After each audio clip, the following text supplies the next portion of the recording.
Loops 34. By Sophrinath. 34. 1. Detective Ethan Redfield. Clone Mayhem. Twilight, what have you done? It was at 6 in the morning when Celestia teleported outside the Ponyville library after receiving an urgent request for help from Spike. She had just raised the sun when the scroll begging for her immediate help appeared in a green fire. As soon as she appeared, the problem became apparent immediately. 2 ponies stood inside the door frame, both of their ears drooping against the sides of their heads. Oh, and both of them were Twilight Sparkle. The left one's ears raised as she spoke. Well, a couple months ago, I was doing some cleaning. The right Sparkle looked at her with a dirty expression. Wait, I was the one doing the cleaning and I'm the original. Celestia stamped her hoof. It doesn't matter at the moment. Please continue. She pointed her hoof at the left Twilight. The pony nodded. As I said, we were dusting the bookshelves. As we passed the scroll wing of the library, we came across a number of scroll written in a language we had never seen before. We pulled it out and tried performing a translation spell. To our surprise, it didn't work, or at least, it didn't translate into basic Equus. The Twilight on the right lit her horn as a scroll issued from within the library. Celestia took it with her own magic and unfurled it. It was a list of sorts as far as she could tell. Sure enough though, it was in a language she couldn't read with words such as katon or ninjutsu. In addition, it also had pictures of ponies performing magic of some sort. The Twilight on the right continued from the one on the left, so, part of our project was to translate the words to Equus. We haven't made much progress on that front. The Twilight on the left shoved the one on the right over, the other part was performing the magic depicted on the images in front of us. We tried the first, she said, pointing to the image of one pony becoming 2 ponies. The foreign language over the picture said, Tajuyo Kage Bunshin no Jutsu. She continued. And it worked really well. Unfortunately, we don't quite know how to end the spell. We tried the failsafe spell, and it didn't quite work. Celestia sighed. Twilight, you could have come to me immediately and I would have assisted you in this research. I'm over 1,000 years old after all, and have seen many a nation rise and fall. Perhaps if we had researched it together, I could have found some historic records of a civilization like this one. She pointed at the 2 of them, but then, you tried a spell you've never heard of before and without knowing the consequences. It could have caused you to blow up for all you know when it made a copy of the pony in the picture. Celestia gave a stern look, causing both Twilights to drop their heads in shame, both saying together, We're sorry, Princess, we didn't think that through all the way. After a moment passed, Celestia's stern expression faded into a sad smile. She trotted over and hugged one student, then the other, but you're all right, and we'll get through this together. Suddenly, the sound of Spike shouting from inside the library caused all of them to look to the entrance. I don't think that's a good idea, Twilight. Another voice sounding suspiciously like Twilight's own echoed from within, but you just heard the princess. She'll be able to help us. The Twilight on the right, indeed the original Twilight, started sweating when Celestia's confused look turned towards the 2 standing outside. Well the thing is, the spell didn't quite go according to plan, you see. Spike's voice echoed again. No, stay back. All of you. No. Put me down, Twilights. No less than 60 Twilights barreled out the door with Spike held in one of their auras. Celestia's face was now in shock. The original continued, there may have been an accident in the magical release, and I may have produced a few hundred. Celestia's eyes gazed over the mass of Twilights as more continued the pour out of the library. Her eyes began twitching as a moment later as her students surrounded her and started speaking at once. As result, she took the only logical action to preserve her sanity and passed out. Silence descended as the Twilights looked on in horror. Then one of the Twilights slapped the original in the back of the head. Nice going, boss. Now how are we going to explain this to all of Ponyville when they wake up? Spike maintained his horrified expression for a moment longer, then started chuckling, then laughing, then outright rolling on the floor roaring in amusement as tears poured down his cheeks. Moments later, the dragon shifted from Spike to Discord. "Oh, I haven't had that much fun in years. Give my thanks to Naruto for teaching you how to do the shadow clone technique with your horn only. The original side, not quite what I had in mind. I meant to have her speechless, not unconscious. / 34, 2.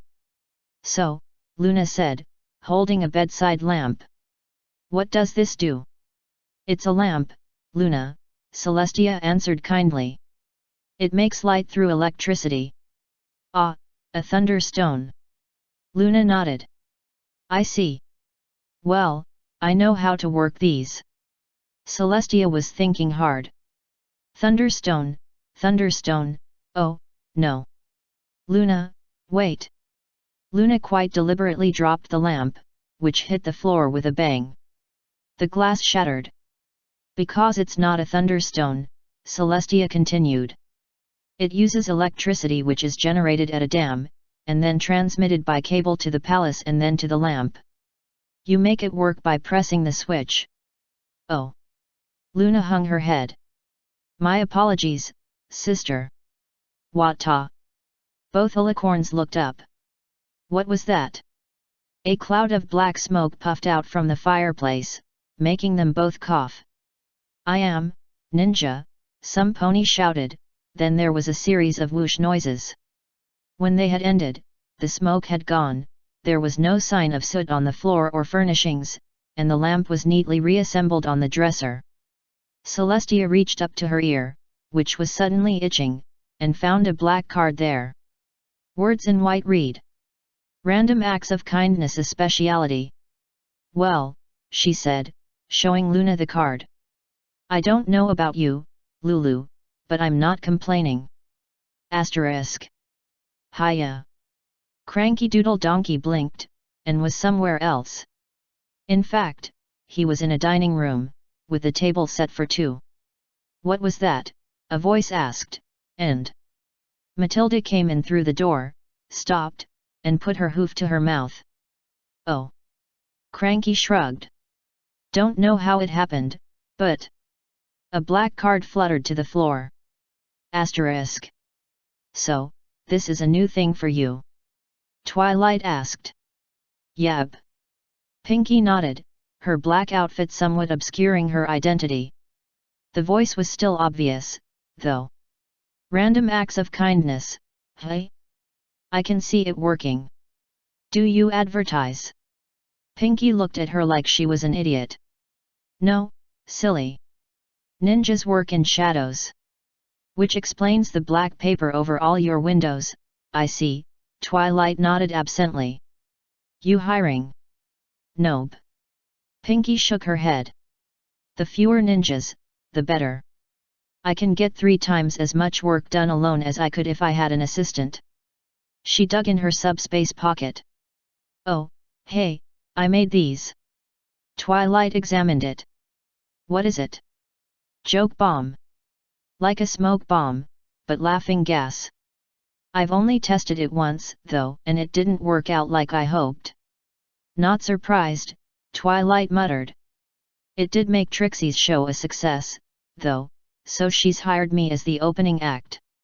Pinkie shrugged. Isn't that a bit unethical? Nah, she just wants me to gas her. Loads of pratfalls, basically. Pinkie grinned. She said it would stink of defeat, were the stink not obscured by the smell of so much money. That's a direct quote. Pinkie nodded. Hey. Well, suppose if she's happy then that's all to the good. Happy unicorns don't try to take over Ponyville. / 34, 3. Twilight looked up. For some reason, this loop, she was an absolutely tiny unicorn barely a half centimeter tall, but the world itself was fairly interesting. If built for normally sized humans. The sky looked marvelous, right now, with the young moon rising into the heavens, and Twilight worked busily on her sketchpad. She had won this loop, and had decided to keep it up as a hobby. Perhaps it would, one day, let her get a cutie mark that wasn't the star of magic again. Then came the peal of a mighty bell, and the calm air went straight into a screaming, howling storm. Twilight was far too small to stay on the ground in that kind of wind. Startled, she went flying, and bounced off a shrine underneath a peach tree. Fortunately, she ended up out of the wind, and a moment's work with magic got her pinned down properly. Thus safe, she looked at the shrine, which moved. A white alicorn shook her head, bits of stone falling all around her, and turned towards her. "Wait," Twilight said, squinting. "Celestia." "Oh, hello, Twilight, I didn't see you there," Celestia said, waving a hoof. "I appear to, well, have more or less the same job as normal." Twilight nodded, levitating herself up to eye level with a mage's blithe disdain for a mere storm. "I see. Does this mean I'm your sidekick?" "Probably." Celestia shrugged, looking herself over. "Well, that's neat. I like the tufts in my coat, not sure about the black tail tip, though." She twisted to get a better look at it. Whoops! The sun came up. "Do that again," Twilight said, blinking. The sun came up again, briefly dipping below the horizon only to come up once more. "Actually, this is a lot easier than the way I normally do it," Celestia commented. "I approve." "Right." Twilight hovered over, and took up a seat just behind Celestia's horn. "Are you going to stay there the whole time?" Celestia asked. "Well, I'm not going to walk," Twilight countered. "Very well, then. Let us see what this loop is about." Asterisk. "Right," Spike said, handing over a large scroll. "I don't understand how this works myself, but basically now you can repair things with ink from your tail." Celestia nodded. "That will be useful. I like the look, by the way." "I don't know," Twilight said critically. "Might be a bit too long and thin for my taste." Asterisk. "Are you going to help at any point?" Celestia asked, with perhaps a trace of irritation, as she swung a magic mirror like a bludgeon at two imps with guitars. Twilight kicked back, hooves wrapped in Celestia's mane. "I could provide vocals." "I meant help me." "Oh." Twilight considered it. "Not especially, no. This is payback for the whole Sombra thing, isn't it?" Asterisk. "So," the alicorn of the sun muttered. "Giant robot run by a fish. What to do now?" Twilight bounced on her head. "Summon the brush goddess of bloom." "Are you sure?" Celestia asked. "Yep," Twilight replied. Her inky tail moving in a single, precise circle, Celestia called on the magic native to this loop. And Fluttershy materialized on the battlefield. Her eyes narrowed. "Mr. Fishy. You are a bad fish." The whole giant robot of Yami flinched. "Okay, now the one for power slash." Another flare of magic, and Gilda appeared. "Hey, Gilda!" Twilight shouted. "Fancy a fish dinner?" The aquiline predator perked up. "Buck yet." Yami looked from Pegasus to Griffin, the latter of whom was carrying a very large knife and a napkin, and jumped off the platform. "You're not escaping that easily," Gilda shouted, jumping off after it. Celestia and Fluttershy trotted to the edge, and peered down after them. "So," Fluttershy said, after a moment. "Is that it?" "I assume so," Twilight said.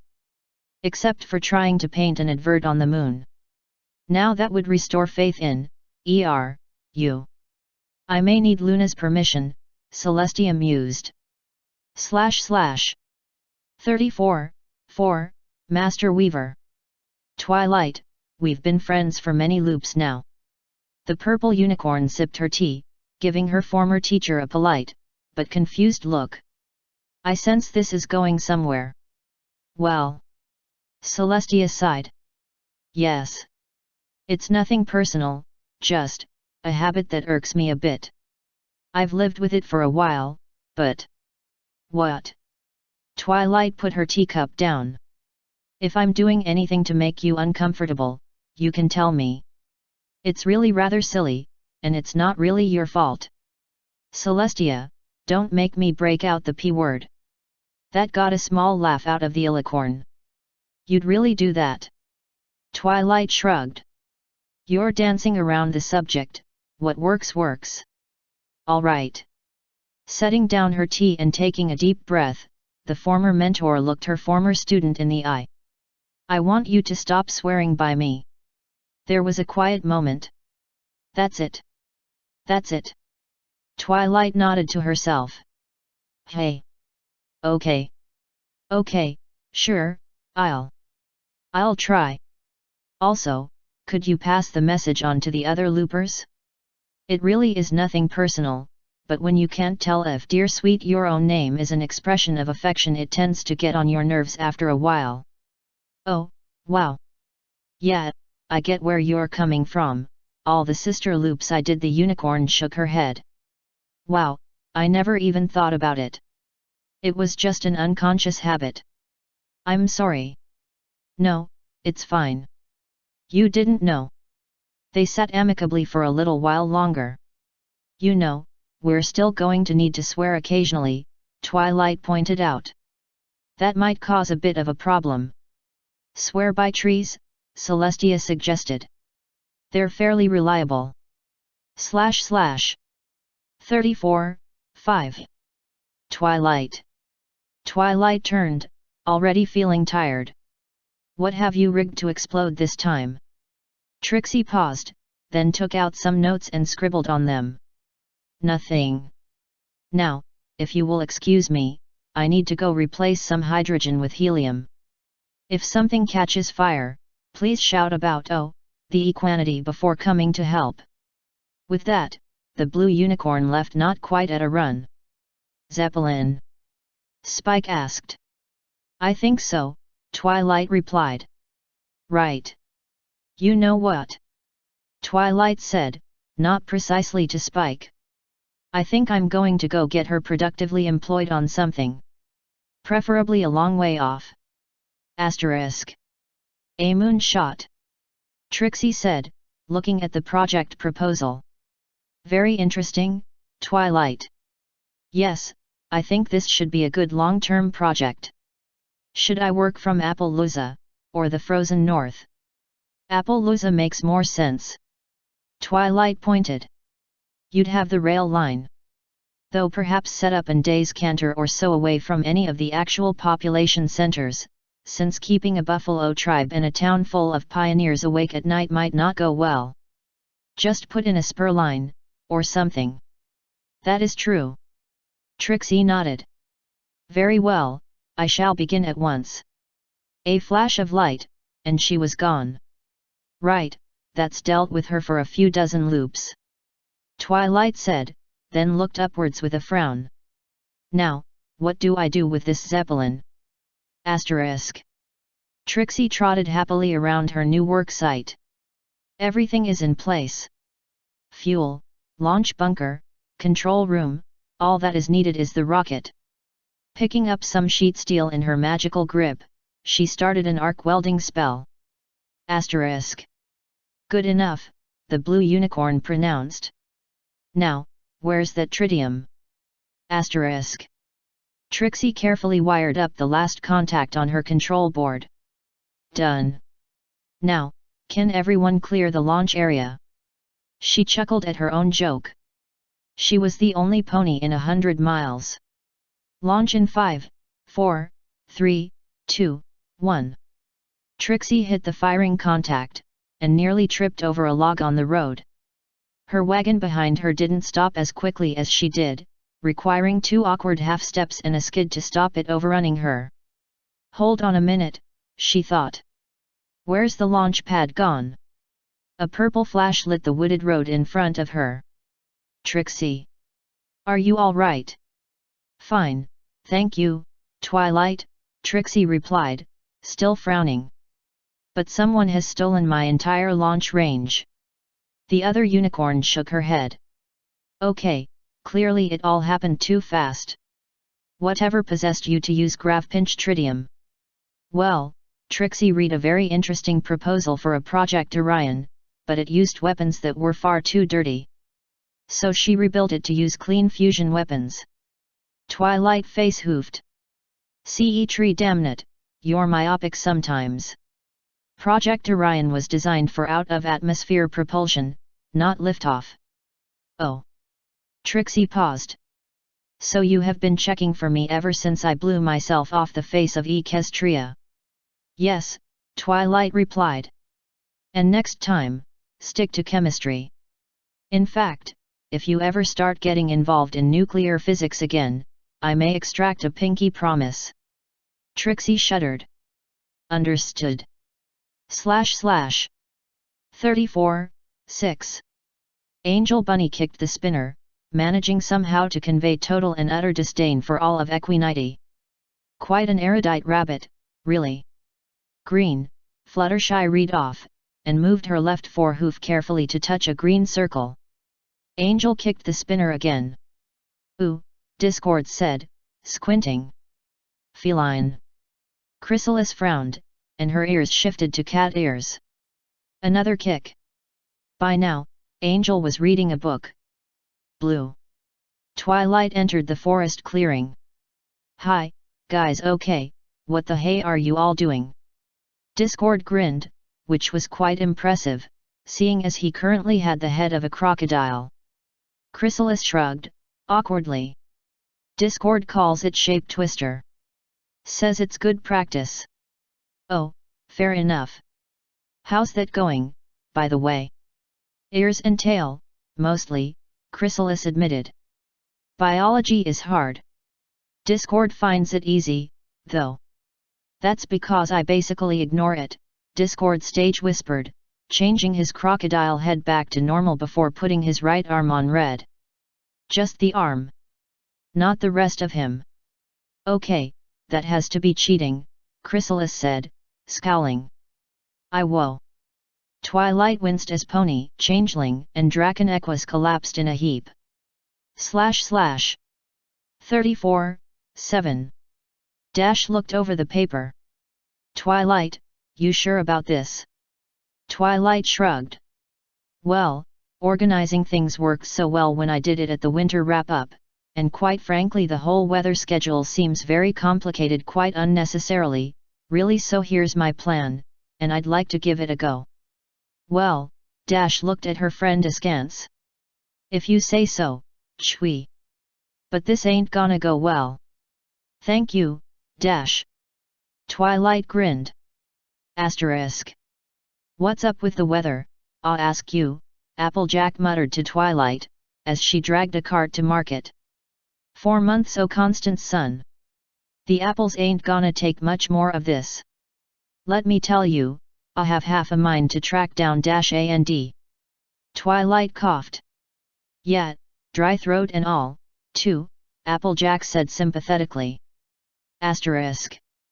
All right, every pony, Dash said, consulting her chart.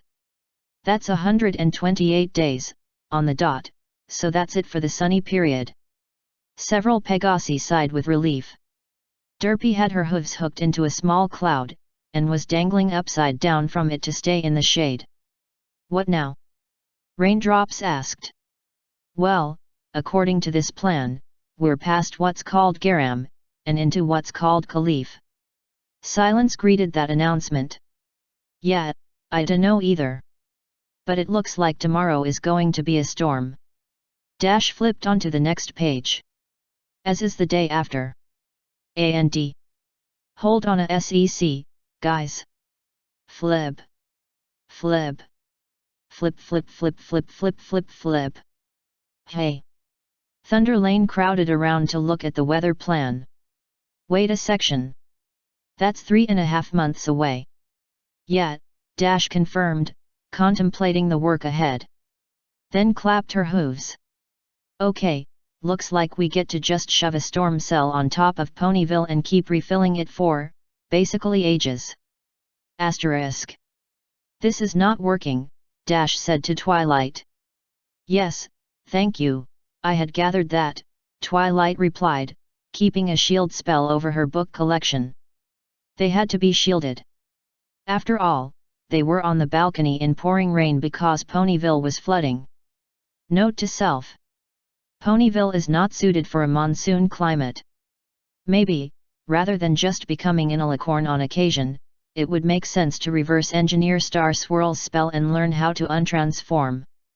If nothing else, she might be able to make it turn her into a Pegasus, and clearly learning how the weather worked was going to take practical experience. / 34:8, Master Weaver. Twilight and Chrysalis sat together in a bar, Chrysalis having a folder in front of her and downing another shot of whiskey. Twilight patted her on the back while smiling, "Don't worry." "So, who's the next person on your list?" Chrysalis pulled out a set of papers on her next attempt. The image of the pony caused Twilight's cheerful demeanor to disappear faster than Pinkie when she went to set up her Welcome to Equestria party. Chrysalis opened her mouth to speak, but Twilight lifted the file up with her magic and caused it to burst into flames. "Not him. It won't work out, I promise." Chrysalis looked in horror as the ashes fell, "But, he's a prince like Shining. And also, the papers voted him the most eligible bachelor in Canterlot." Twilight face-hoofed at the comparison of shining armor and blue blood. Where was looping Rarity when she needed her? She resolved to have the two meet the next time they were looping together. "I think," she said slowly, "we're going about this wrong." A smaller, thinner folder floated out of her subspace pocket. "It's time you move on to a different class of pony." The Changeling Queen opened the folder cautiously. "Loopers. It's the one thing we haven't tried yet." Asterisk. Trixie blinked. She blinked again. She took a moment to compose herself. "You are asking me out?" "Yes. We are both mares." Chrysalis coughed. "Well, technically, you're a mare and I don't actually have ovaries, I just lay the eggs." "No, you're right, stupid me. You're a shapeshifter." "Not a problem." The unicorn giggled. "Nope, not a problem, I just why me." The Changeling Queen bit her lip. "Well, you're looping, and, you know my, issues with Shining." No. "No I don't." Chrysalis winced. "Look, it's complicated, but I'm trying to move on. And... wait. I'm a rebound." "No. Not like that. I cannot believe. It wasn't him. It was a not awake version of him and... I thought you were actually into me or something." Gaia. A holy black hoof pressed against Trixie's muzzle. "Look, I have issues, okay? And it's been suggested that I try to find another pony, and I'm doing this wrong. Hold on, let me start over." She took a breath.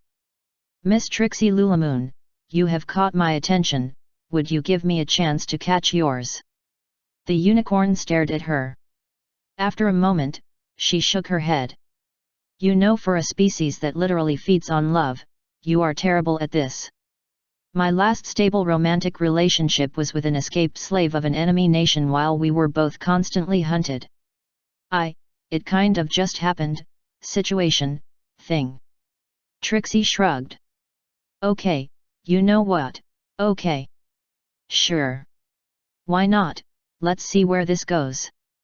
/ 34:9, fan of most everything. Once again, Homura's eyes flew open. Once again, she rose into a sitting position and sighed. Once again, she had failed Madoka.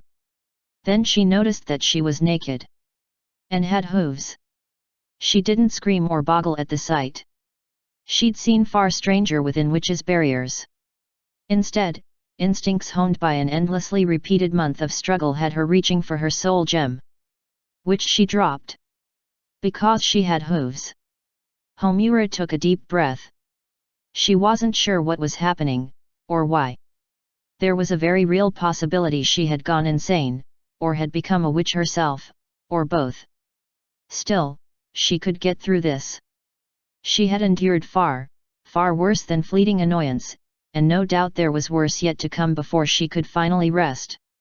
Still, it would have been nice if she hadn't collapsed immediately after getting out of her hospital bed. Stupid horse legs. Stupid hooves. After a few mortifying minutes of learning how to work her new body, Homura realized something that she'd missed while caught up between her usual post-reset depression and the whole horse thing.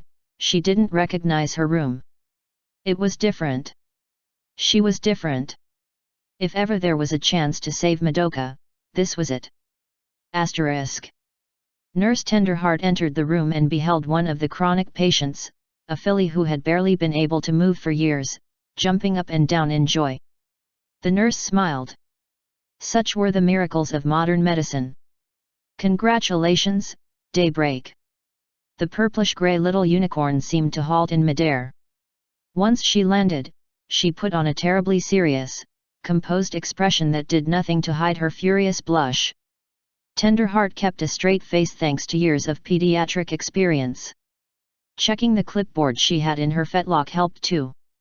Now, everything seems to be order. Get your things together and we can get you released. The answer was as stiff as the filly herself. Why yes. Thank you. I won't be long. It was a bit harder for Tenderheart to hold in her laughter this time. She tousled Daybreak's ebon mane. Come on, now. No need to embarrassed.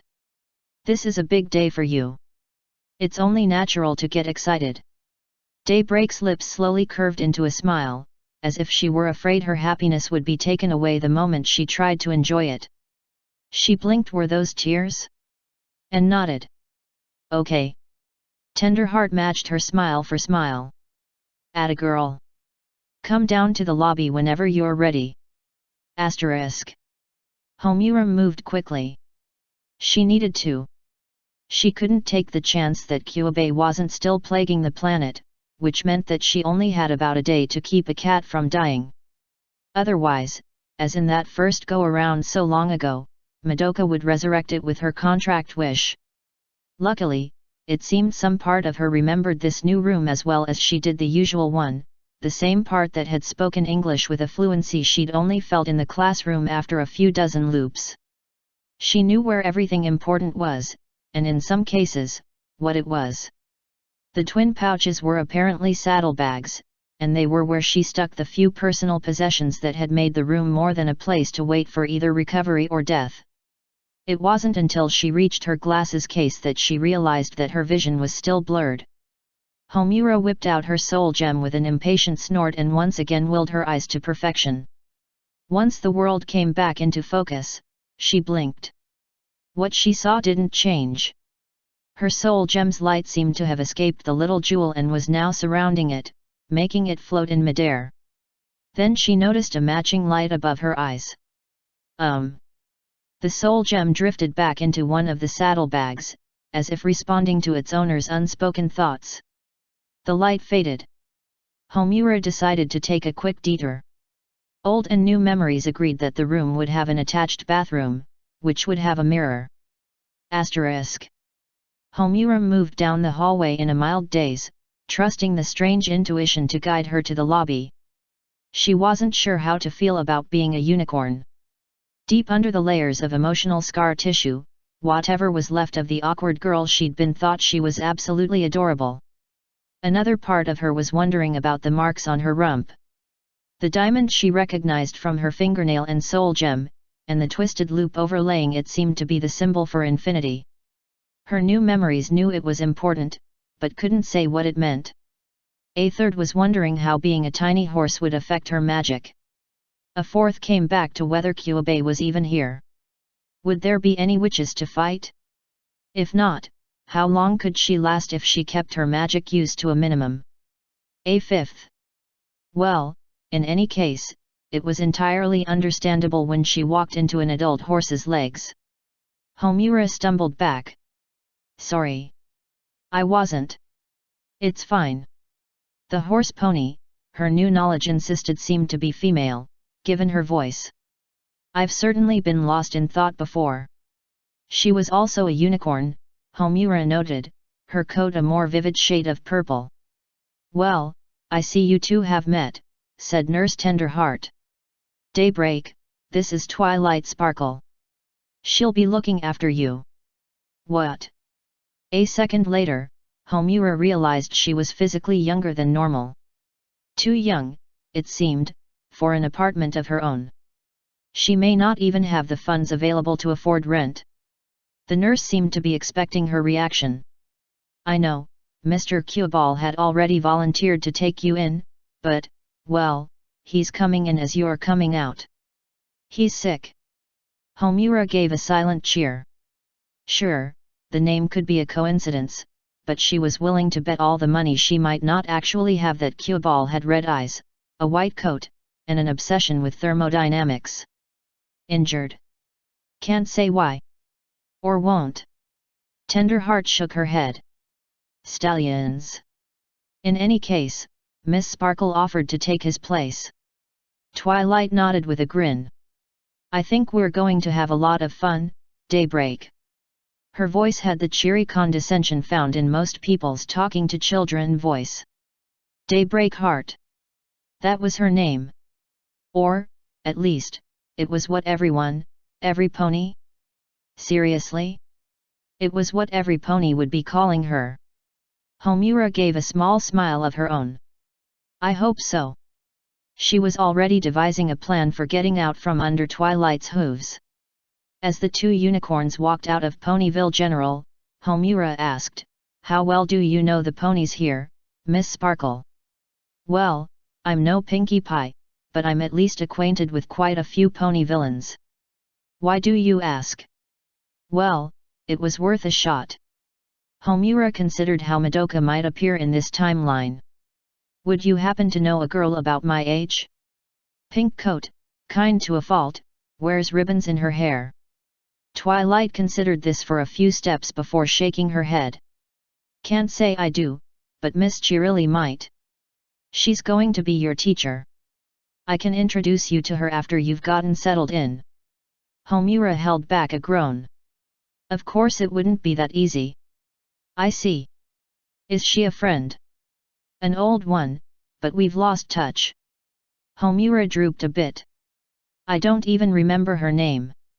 Not whatever she was called as a pony, anyway.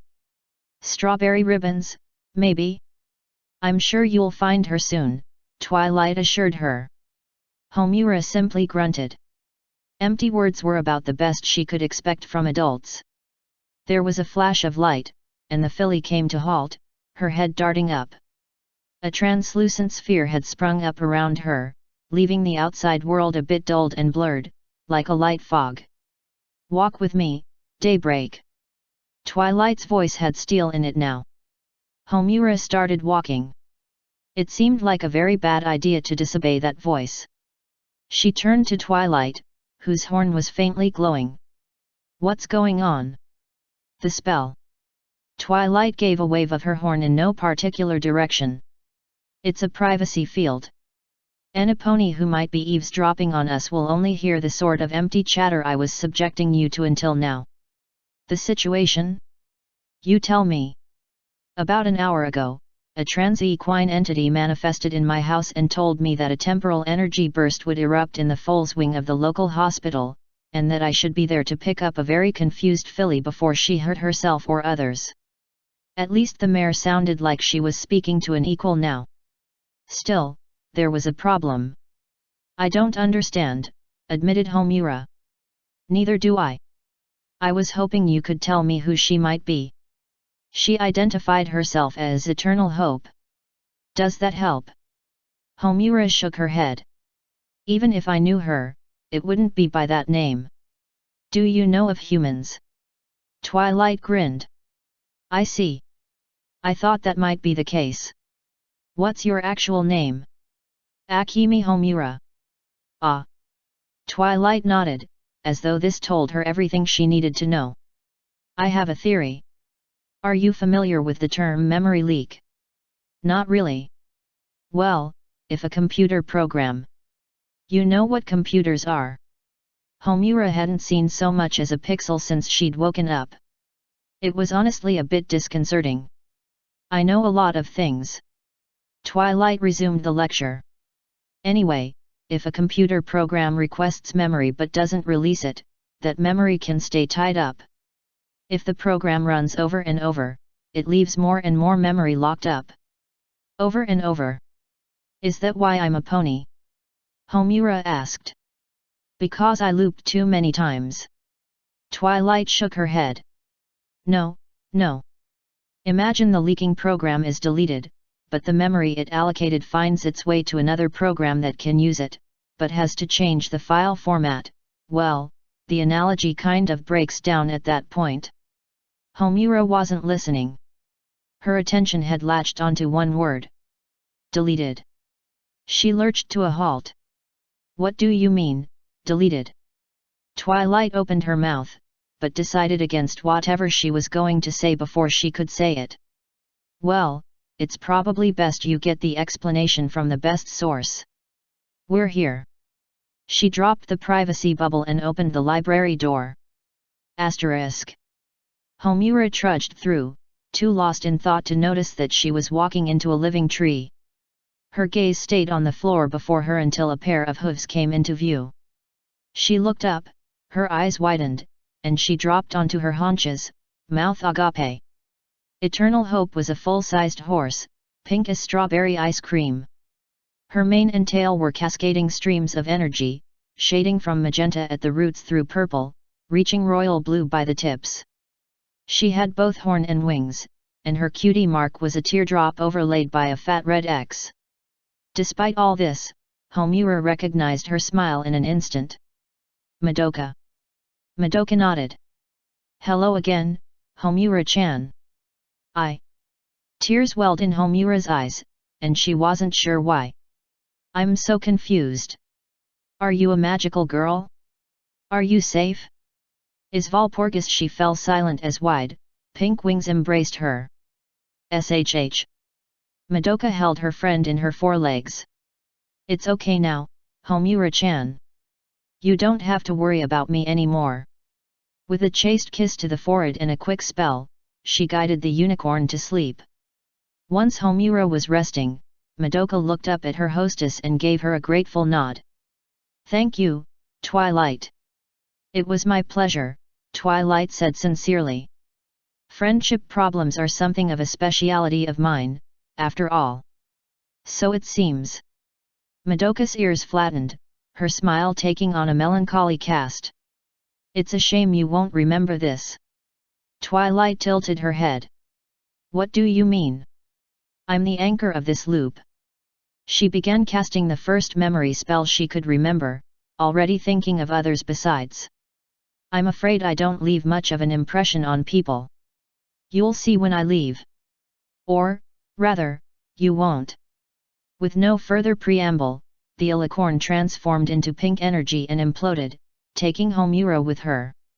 Twilight paused midway through casting Antimony's anamnesis assistant. Hey! What was I doing? She pondered for a moment. Casting a memory spell. And I've forgotten what I want to remember. That's a bit too ironic to be coincidental. She scowled and extracted a file marked in case of memory-proof entities from her subspace pocket. Darn it, and this seemed like it was going to be such a peaceful loop. Asterisk. Madoka manifested outside of Yggdrasil in a similar surge of pink, this time in human form. Well, humanoid. To those in the know, the blue marks on her forehead and temples spoke of her divine nature. In her hands she held a brightly shining purple soul gem. Homura didn't need to see how the cosmic sausage was made. Oh, it's you. One of the sausage makers happened to be nearby, scowling at the embodiment of hope from her seat in front of the supercomputer. Madoka gave a shallow but respectful bow. Hello, Skuld senpai. Skuld's scowl deepened. Don't senpai me, troublemaker. Your haywire ascension has been the biggest headache I've had since we had to start the loops. My universe ceasing to exist would cause a magical girl to despair, answered Madoka. There was a slight sing-song aspect to her tone from sheer repetition. Yet, you. Nevertheless, I wasn't just permitted to preserve it, I had to. Whatever you say, little Miss Force of Nature. The raven-haired Norn called up a smaller window and cross-referenced the younger goddess's movements. So, what should I tell Sleipnir when he finds your fingerprints all over one of his worlds? You know, other than here's my hammer. Go nuts. Oh, I was just cleaning up after myself, Madoka said with a smile. Skuld snorted. That'd be a first. Madoka shrugged and manifested her bow. The living device extended itself, runic interfaces blooming along its surface. She held the soul gem to one, which uploaded the jewel's data. Homura would be having some odd dreams for a while. You know, she mused, I'm no expert, but it seems like you should have backed up everything. On what? That twig of yours. You can't back up a supercomputer on a laptop, and it's not like we had a grove of server-grade world trees on standby in case of the unthinkable. Well, you may want to think about that in the future. Skuld leapt out of her chair, hovering eye to eye with Madoka, debugging hammer in hand. You do not get to talk to me about the future. The other goddess didn't even blink. Hope is a wish for a better future. Aren't goddesses supposed to grant wishes?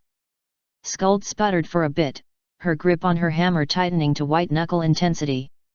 A dark, especially Norse corner of her mind noted that a good, old-fashioned blood eagle wouldn't kill a goddess. Not if done properly. Ultimately, she huffed a sigh and muttered, I don't have time for this. She returned to her chair and hunched over the console, typing furiously. Some of us are actually trying to fix this problem. I'll get out of your hair, then. Once more, Madoka shifted into a plume of pink energy, entering her bow. The world sapling hovered for a moment before vanishing into itself, an ontological paradox only possible with the smaller models. Meanwhile, Skuld continued to assault her keyboard, muttering divine profanities in commented out Yggdrasil command speech. Asterisk. 34, 10, Master Weaver. MMMMMM. MMMMMMM. MMMMM. M. With a flash, Twilight appeared in the room. We have AO. I'm sorry, I'll be going. She backed out sheepishly, averting her eyes. Spike and Rarity shared a look. Eventually, the dragon sighed and put down the spatula. She's not going to believe we were just making cookies, is she? No, I don't think so. Rarity sighed, removing her apron. To be completely fair, we were licking the batter off each other. You started it. Yes, well. Maybe we should go see why she's here. I suppose, Spike sighed, taking off his own apron. I just hope it's something important. Asterisk. And that's it. Twilight finished awkwardly. So, yet. Spike and Rarity stared at her, eyes wide. Eventually, the dragon coughed and took a breath. So. If I were to flat out say no. Political explosions, possible war with the dragons and the griffins, a chance that Celestia could be deposed. And if I say yes, I lose Rarity, marry some stranger, and go rule a nation of jerks. Spike dragged his hands down his face. Erug. What is with Celestia this loop? Twilight sighed. I think she was banking on being able to shape the dragons into a more agreeable race before you hatched and matured. She's not awake, so, you know, she didn't know about. The unicorn gestured between the two of them. Rarity finally managed to gather herself. Well, you're a prince though. That's, okay, that's no justification whatsoever. She groaned. Who arranges marriages centuries ahead of time? And why did it take me centuries to hatch anyway? Twilight shrugged. Dragons this loop hatch when they hatch. You're an early bloomer.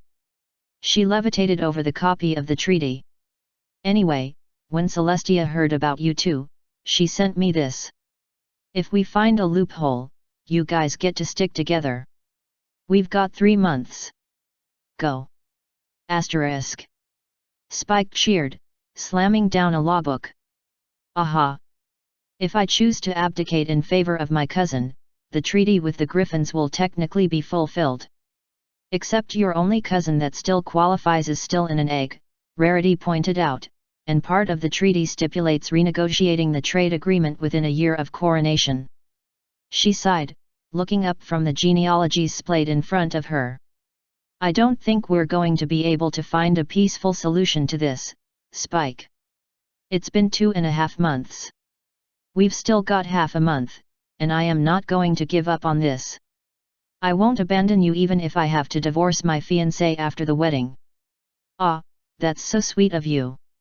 The unicorn stood and stepped over to him, giving the dragon a fond nuzzle. Wouldn't work, Twilight offered distractedly. Royal marriages require consummation, at least by these laws. She remained oblivious of the other two's glares as she sorted through another stack of books. Outdated. Doesn't apply. Doesn't apply. Outdated. Immoral. Revolutionary. Doesn't apply. Revolutionary. Doesn't apply. She stopped suddenly. The book glowing in her magical grip had stopped flipping. Spike put a claw on her shoulder. Twilight? Did you? It's risky, she managed. Dangerously so. Fatal for a normal pony, but... She let the book levitate over to Rarity. You might be able to pull it off.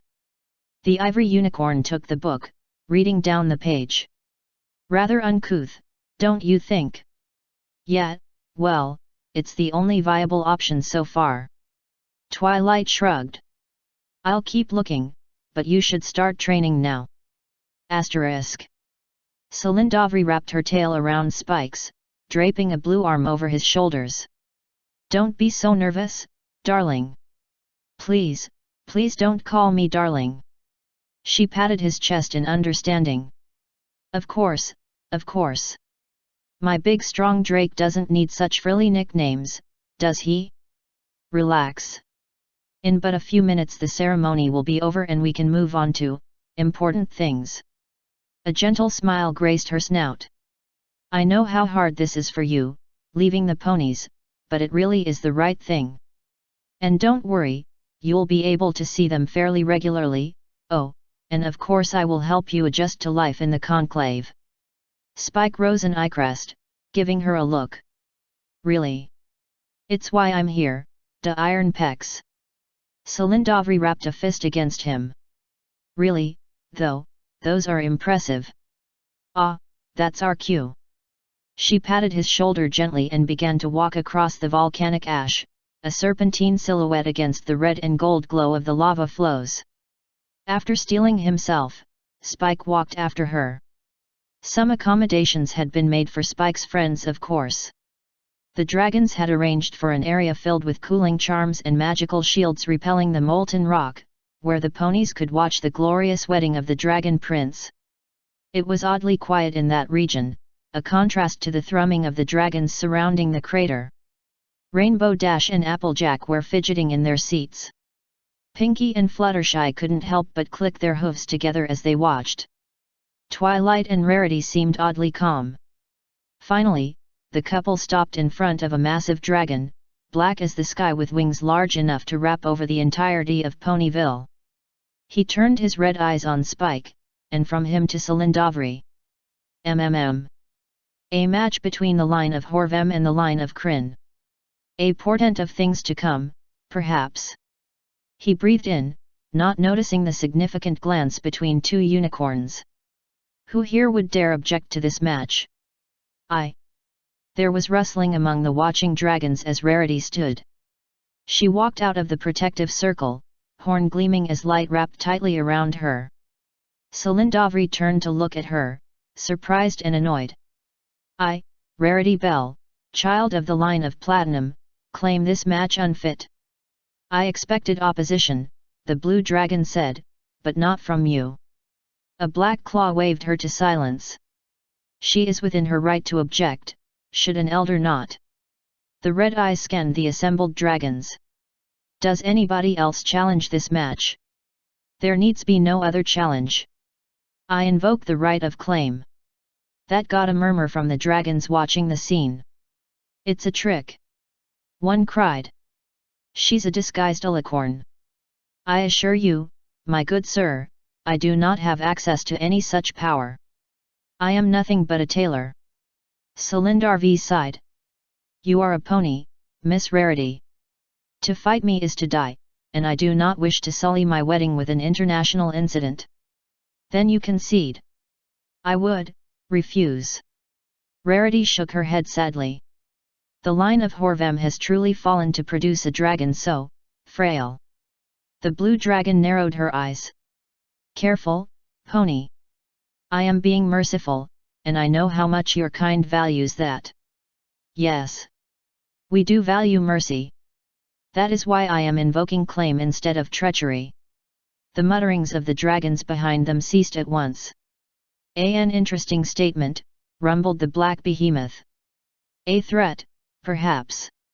Rarity said nothing. Celindarv flicked her tail. Clear the field. She will have her claim. Asterisk. Oh sweet Celestia, I'm fighting a dragon. Rarity's face was the picture of calm as she stared across the lava pit, where Celindarv was meditating. She wasn't nearly as brutish as the dragon who would take up residence in the mountain every loop. In fact, had circumstances been different, Rarity could easily see her as a potential friend. Coupled with her long claws and, to Rarity's trained eyes, well-toned body, the unicorn could only come to one conclusion. Oh sweet Celestia, I'm fighting a smart dragon. Then her mind threw up a fact she'd stumbled across during her research. Oh sweet Celestia, I'm fighting a smart dragon with magic.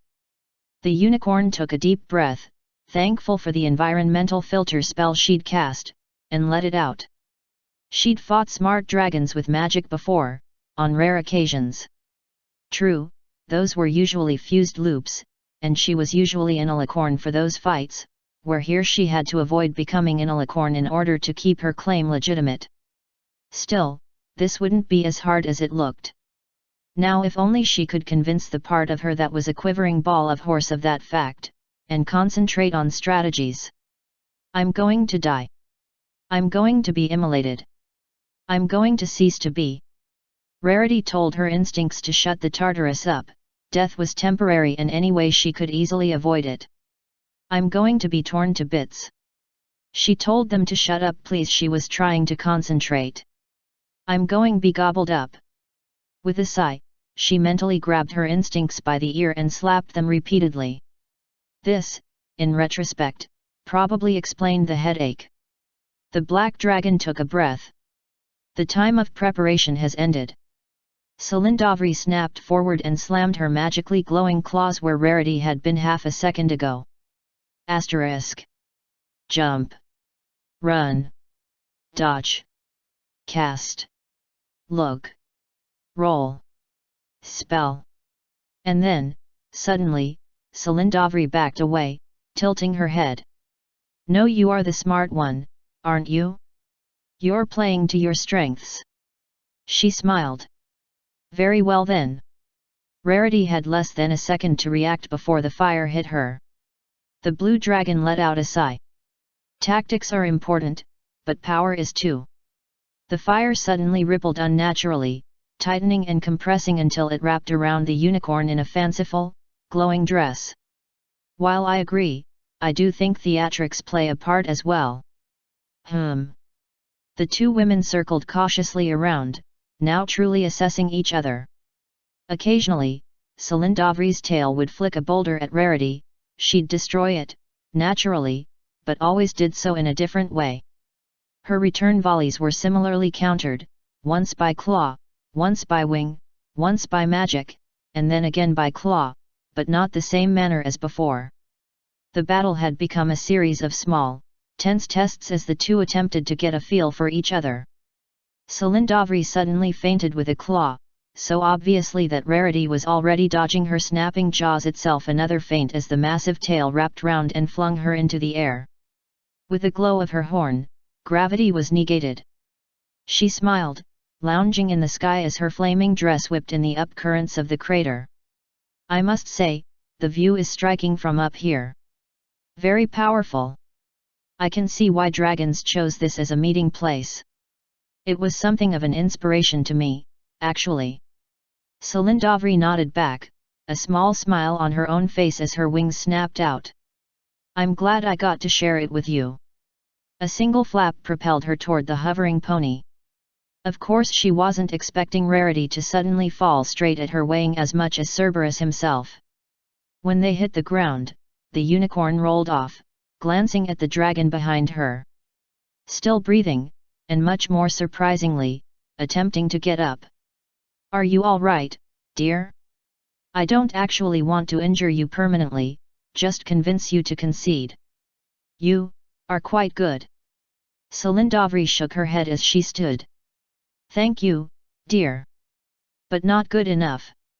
The dragon's neck whipped about, circling them both with fire as she raised her claws and slammed down.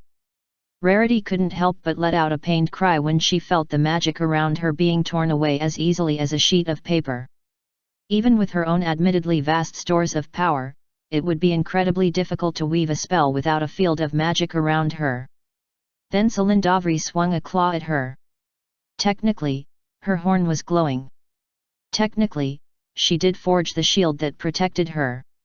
Granted, she'd forged it a while ago, in a loop where mithril could be mail-ordered at a high cost, and she'd just pulled it out of her subspace pocket, but if Silindavri drew the conclusion that she'd just spawned it out of mid-air, which judging from her expression she did, then Rarity wasn't going to correct her. Why do you want him? The dragon finally asked. Because I love him, the unicorn replied simply. There was a moment of quiet. Then Silindavri shook her head and, with a flap of her wings, put out the ring of fire. I concede. Asterisk. Rarity blinked, putting down her shield as her ears perked forward. She'd honestly expected that to be a lot more difficult. The massive black dragon tilted his head, confused as well. This is an unexpected outcome. Explain. Pride. Silindavri looked at the ones watching her. It is not power that drives a dragon. At our core, we are proud creatures. The purest of us, the ones remembered in fame and myth, are the avatars of honor, dignity, and confidence. And ponies, for all their differences, have among them pure hearts as well, but their core lies not in pride, but in love. I would never oppose a dragon whose pride was pure. I would be a fool to not extend that right to any pure heart, even if their purity is one I can never hope to have. And it is clear that in this matter, at the least, Rarity Bell of the line of Platinum has a pure heart. She smiled crookedly. Aside from which, I will still be an advisor to Spike, no matter the outcome. That is enough for me. The elder Drake pondered the words. Very well. Claim has been made, claim has been taken. If another wishes to make claim. His eyes peered at the watching dragons. Speak. None dared make a sound. Then we will reconvene in a fortnight for a proper union. And with that, the black drake shut his eyes and let his head rest on the ground, a clear dismissal. Asterisk. Well. Spike sipped his drink for a moment. That's that then. Yes, it was quite something, wasn't it? Rarity shook her head, relaxing on the couch. This whole fiasco has tired me out, darling. I just hope the rest of this loop's politics aren't as crazy as the Platinum Crown loop. The dragon raised an eyebrow. Before your time. I was doing research on blue blood for that loop, and it turned out his actions were based off a childhood belief that since Celestia was, well, Celestia, he was essentially worthless. She waved a hoof. I helped him out, we fell in love, noble families tried to sabotage our relationship to get their hooves on ancient spells. There was the whole thing with Chrysalis, too. I'm still not sure exactly how involved she was. You fell in love with blue blood. Spike sputtered incredulously. Like I said, it was before you started looping. I was incredibly young back then. I thought I'd changed him permanently. I didn't realize he'd reboot. The unicorn sighed as her face flushed. I spent half the next loop a complete wreck.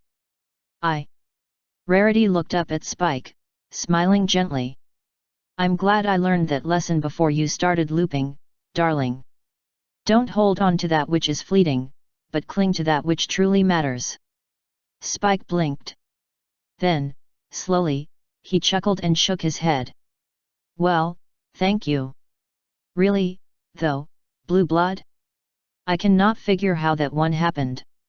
Looking back on it, I think it was just a strange loop. You have no idea how long Twilight teased me about it. With a dramatic swoon, the unicorn fell back into her couch. And now you know my darkest secret. Oh please, my dear sir, do not think of me less for it. For shame, Lady Belle. For shame. The dragon waggled a claw.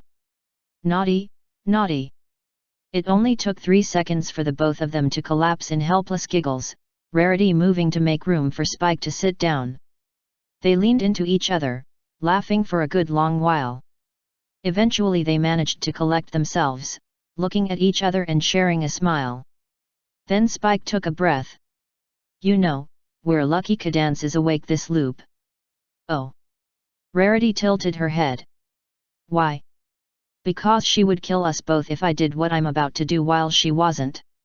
He stood up, wringing his hands. The unicorn's eyes widened. Spike, are you? When I saw you out there, the dragon began, I saw how you were beautiful even then. Even taking on a full-grown dragon, one of the most dangerous and let's face it, dirty things anybody could do, you were absolutely radiant. And it wasn't just how you looked. It was how you moved, how you acted. You were amazing. I thought about how we're all the time, and how much you have given of yourself.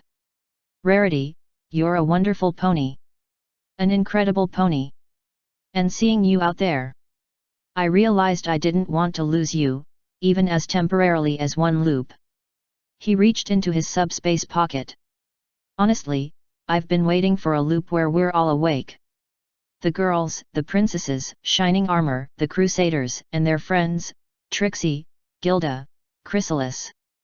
He scoffed a bit. I doubt Barry would be there even if that would have been nice. But, after this, after coming so close to having to give up the pony I love, it's not something I can do. Spike knelt down, taking the object in his hand and opening it. Rarity, will you please do me the honor of letting me claim you forever? Will you please give me the joy of becoming my wife? Asterisk. And lo, on that day did appear a smile so radiant that it came not solely from the heart, but from every fiber of the lady's being. Tears so tightly filled with joy that a single one could hath drowned Chrysalis herself ran freely down her face, a face blushing not from embarrassment but from the overwhelming emotion coursing through her. Her laughter was loud and graceful, dancing through the room in a glorious ballroom waltz which she could not join, for already she had leapt upon her partner and cried a single, pure confirmation. The knight, overwhelmed by his own emotions, could barely slide the ring he had forged and perfected o'er lifetimes onto her waiting hoof before joining in her laughing tears. And they grew close, sharing a single deep kiss that spoke of the most complete union of souls any mortal could hope for. Asterisk. MMMMMM. MMMMMMM. MMMMM. M. Twilight walked into the room with a sheaf of papers. So, I think I'm done with I'm sorry, I'll be going. She backed out sheepishly, averting her eyes, but a smile danced upon her face.